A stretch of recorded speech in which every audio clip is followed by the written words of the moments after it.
If you're at all familiar with World of Warcraft, you've probably heard about the Warlords of Draenor expansion, and what you've heard about it is likely not very glowing, but oftentimes the criticisms are summed up to Draenor bad. It's like Nickelback. It's been a meme for so long that people have forgotten why they even hate it so much. So in this video, we'll take a comprehensive look at the expansion in a constructive manner and explain exactly why it's earned the reputation that it has today. This is why the Warlords of Draenor expansion was bad.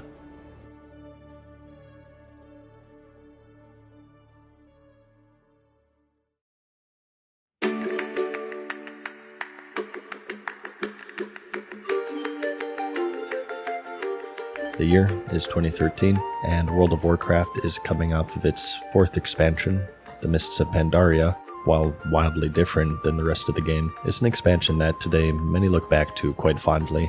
Although at this point, many would say that World of Warcraft was past its prime, it was still clearly dominant within the MMORPG genre.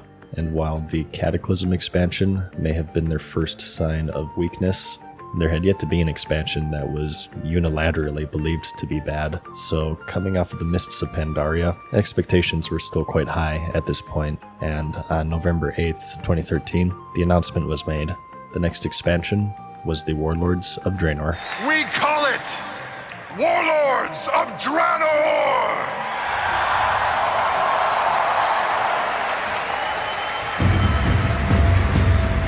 Players were to adventure into the Outland of the past.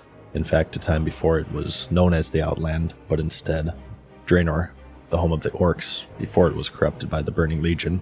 The antagonist of the Mists of Pandaria expansion, Garrosh Hellscream, with the help of a rogue agent of the time-traveling Bronze Dragonflight, traveled back to the pivotal moment where the leader of the Iron Horde, Grommash Hellscream, accepted Gul'dan's new flavor of Mountain Dew, which would corrupt he and his race into those red spiky orcs that most players first encountered in the Outland that they knew from the Burning Crusade. But this time, they would carve their own path. The various orc clans would be united together under Grommash's leadership, such as the Shadow Moon, led by Ner'zhul, the Shattered Hand, led by Kargath, as well as the Warsong, Black Hand, Laughing Skull, and more. Together, they would prepare to lead a campaign across Azeroth through the recently awakened Dark Portal. The stage was set. After taking a completely unexpected turn into Pandaland, the game had become unrecognizable to the Warcraft fanbase. What was once orcs, axes, and heavy metal was now a cute and cuddly mystical adventure, representing something more from Pixar than it did Warcraft. The Burning Crusade was, and still is considered by many today to be the prime of the game, so many thought of this upcoming Draenor expansion as its spiritual successor, and a return to form to a comfortable moment within the game's history. However, little did they know, the Burning Crusade was a long time ago, and Blizzard was no longer the developer that they had fallen in love with. And I want to talk about ice cream. Ice cream is great. Ice cream is one of my favorite desserts. Personally, I love chocolate, and I love cookies and cream. Cookies and cream is actually my all-time favorite dessert. But I understand that for some of you, your favorite flavor is vanilla.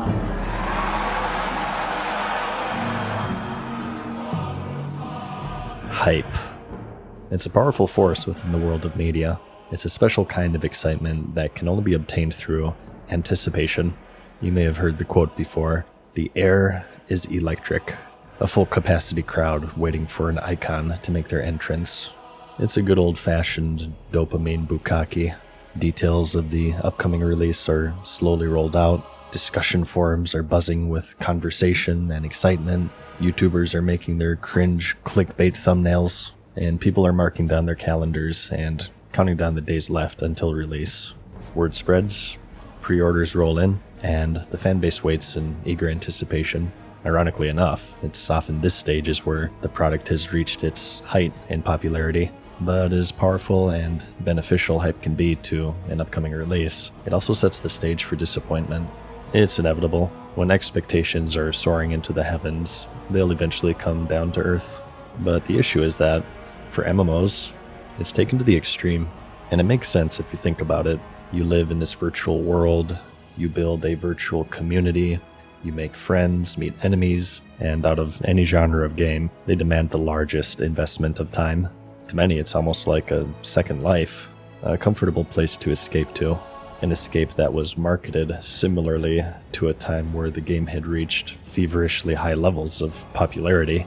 It was the good old days where the game was closer to the roots that made it popular to begin with, and at the same time, it had evolved past a lot of the awkwardness that the original vanilla version of the game held. It brought with it arena, heroic dungeons, a new class if you count the sharing of paladin and shaman, and a world to explore, and a wealth of memorable and challenging dungeons and raids. It was a revolutionary expansion, so much so that its reputation would carry over 6 years later with what many thought to be its spiritual successor, a game that would take them to the same place, both inside of it and, in a way, outside as well. They slowly unveiled the major features that it held, including things that players would come to expect from an expansion. More levels of character progression, new areas, items, dungeons, raids, a new PvP zone called Ashran, new character models, and more, with the largest being garrisons, where the players would fill the role of commanders, leading their own personal army of followers to defend Azeroth against the endless Iron Horde. It was fully customizable, with buildings that improved combat capabilities, crafting of any profession, even if you didn't have it, a personal herb garden, mines, an auction house if you had the right building, and a mission table to bring back currencies or even gear for both the player and their followers. It was marketed as the ultimate personal hub, and the players would want for nothing. And finally, as an extra incentive, those who pre-purchased the expansion would also receive a level 90 character boost, so they could jump right into it. Character boosts were a microtransaction that was first introduced in the tail end of the Mists of Pandaria expansion, and though they would be convenient for players to skip the leveling grind and be sped up to the new expansion's content, they would also be controversial, as they would be a major step towards being able to purchase progression with real-life money, a line that the developer had once promised that they would not cross. But as time went on, the hype only grew, and after years of slow decline, starting with the release of the Cataclysm expansion 3 years prior, players flocked back in record numbers, and on November 2014, the drums of war thundered once again as the Warlords of Draenor stormed onto the scene.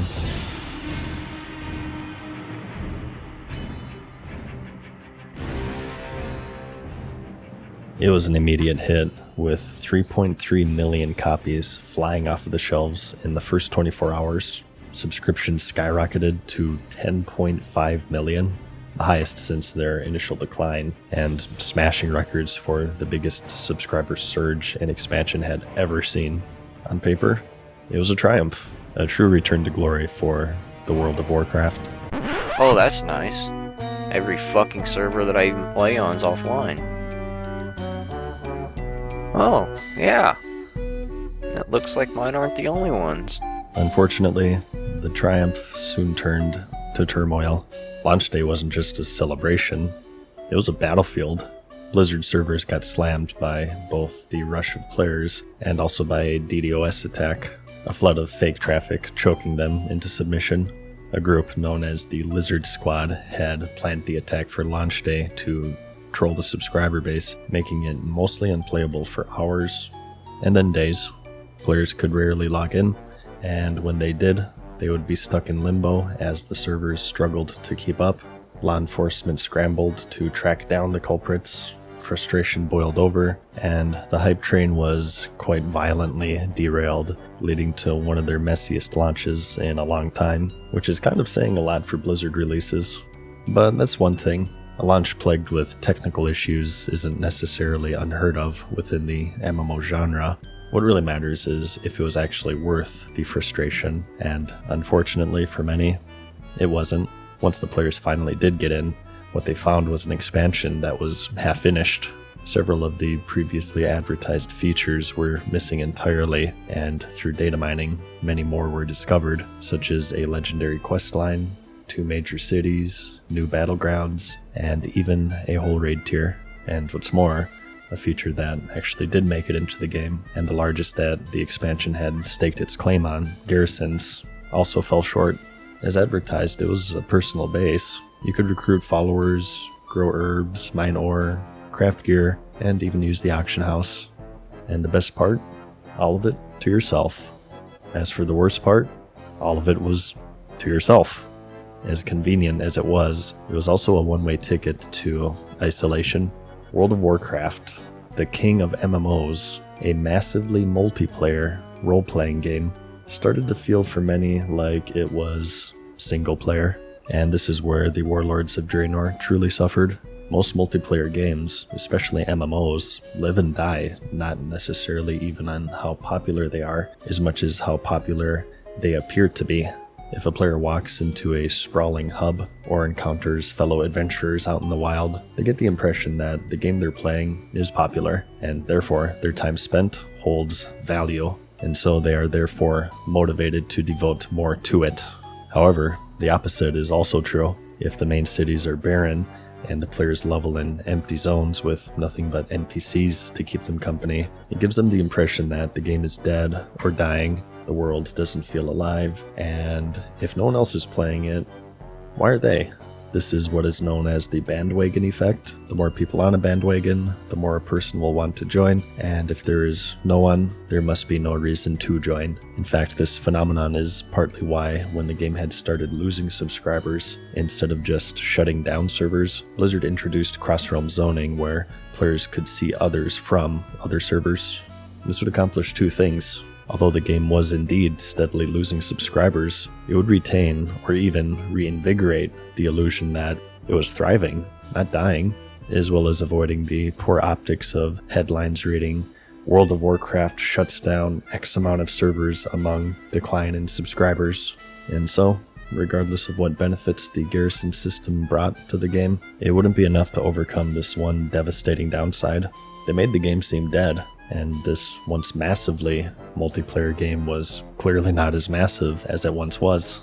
Where you'd once find a player loitering in the main city, leveling their crafting profession, or selling enchants, they were now doing so in the comfort of their garrison.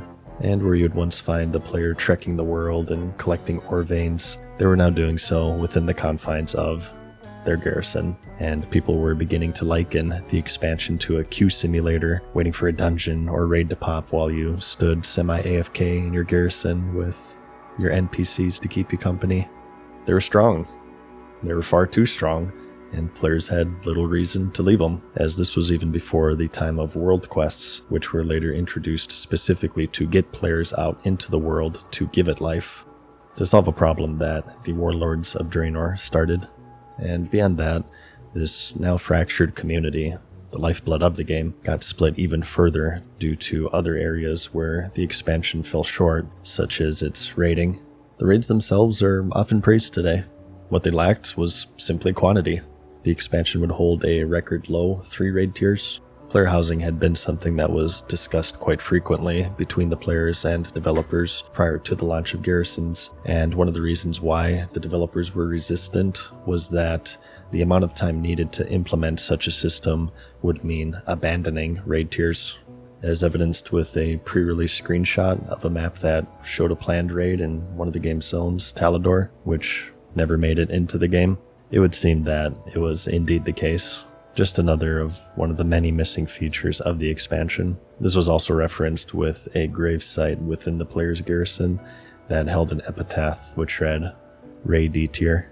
So all of this, combined with a very slow rollout of patches, some of the slowest in the game's history, the Warlords of Draenor didn't just stumble, it hemorrhaged. After the record-breaking subscriber spike, the drop-off was brutal. Players bailed in droves, calling it an unfinished mess, that it felt dead, and more servers were quietly merged via their cross-realm zoning system in a desperate bid to breathe life back into it, but subscriptions still cratered to 5.5 million, the lowest since the game's initial climb in vanilla World of Warcraft. They would stop reporting subscription numbers shortly thereafter, claiming that there were more effective metrics to gauge success. And maybe they were right, because where they had lost players, they had absolutely raked in cash, primarily from expansion sales off of the back of hype, and also the paid level boost, and soon enough, the WoW token, where players could pay real money for gold. It was a gold mine, and record profits rolled in during record low subscriptions. The Cash Shop, which was a whisper back in 2008 when it was first introduced, had now grown into a roar, as at this point, you could not only buy levels, you could buy gold. With gold, you could buy power, raid carries, gear, PvP rank, you name it. The list of what you couldn't buy shrank quite quickly, and all within the terms of service. What they had once policed and got players banned for was now their business model, and consequently, the whispers of pay to win weren't whispers anymore. They were shouts. Real money had tipped the scales, widening the gaps between players in ways that the game's old guard could barely stomach.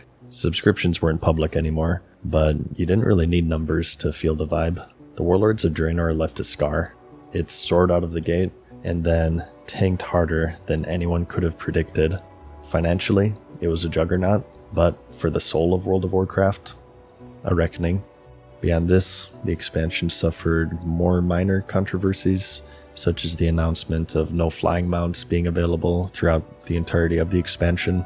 This was done, as explained by the developers, to make the world seem massive once again. At this point, although flying mounts were convenient for travel, a downside was that being able to speed across the world made it seem unimposing and small, and the grand nature of the landscape faded, a problem that many claim to have started since the release of the Burning Crusade expansion in 2007, where flying mounts were first introduced. While this certainly has merit at this point, over the course of several years, Blizzard had cultivated an audience who preferred flying and who saw any restrictions on it as an arbitrary handicap to slow them down and to lengthen the experience. To them, the inconvenience wasn't worth the feeling of a large world, and so they pushed back hard, threatening to join the many others who have already quit. It wouldn't be long until Blizzard caved, and they met the player base halfway by adding the ability to unlock flying in Draenor, and later it was found that there was to be a massive transit system spanning across the continent that connected to the Grimworld Depot, but it was never made, incrementing once more the number of abandoned features of a rushed expansion. And it's a shame, because there was a lot that the expansion did well. The zones themselves, along with the questing, many claim today were quite immersive and well done.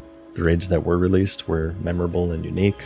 It did quite well with the bones of what players wanted from an expansion, but that was the issue. It was just bones.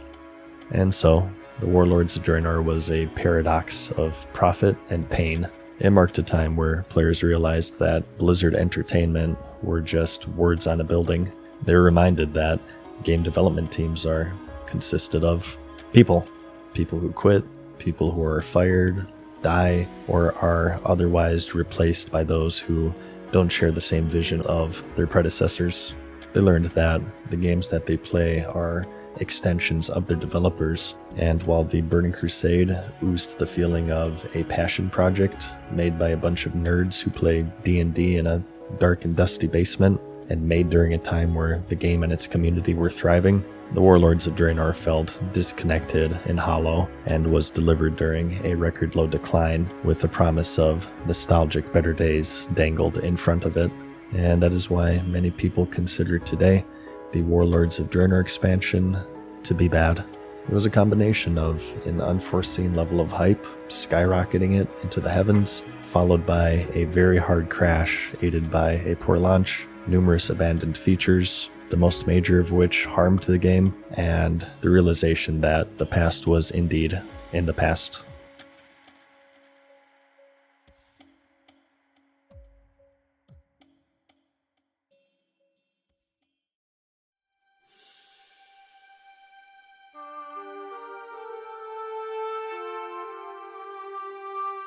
Thanks for watching my video. This is possibly the start of a new series where we go into these expansions and maybe even other MMOs and games, and similarly analyze and remark why people consider them to be bad or good.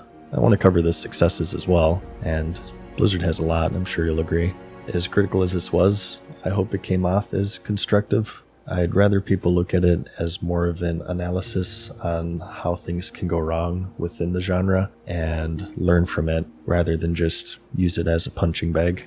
If you personally enjoyed Warlords of Draenor, there's nothing wrong with that, and I'm not trying to take away from that or anything. And if you disagree with anything that I've said in this video, let me know and make your case. I'd like to see what you have to say. But other than that, I hope you enjoyed the video. Like it if you liked it, because I'll see you in the next one. Peace.